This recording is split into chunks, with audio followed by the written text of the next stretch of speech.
Okay, good morning, good afternoon. Let's talk a little bit about William Barrett Travis. He wrote a very famous letter while he was at the Alamo. And so we're going to read that letter, and then talk about what we're doing today. This is important. We've already talked about the events, and we know what happened at the Alamo, but here is the letter that he wrote. To the people of Texas and all Americans in the world, fellow citizens and compatriots, I am besieged by 1,000 or more of the Mexicans under Santa Anna. I have sustained a continual bombardment and cannonade for 24 hours and have not lost a man. The enemy has demanded a surrender at discretion. Otherwise, the garrison are to be put to the sword if the fort is taken. So he pretty much is telling him right here that he is under attack and he must surrender. According to Santa Anna, he's being asked to surrender.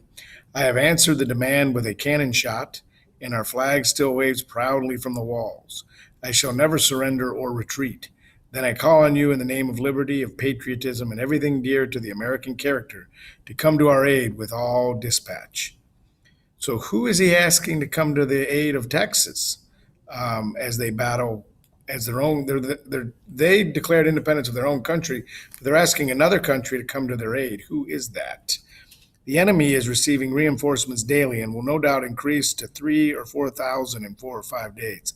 If this call is neglected, I am determined to sustain myself as long as possible and die like a soldier who never forgets what is due to his own honor and that of his country.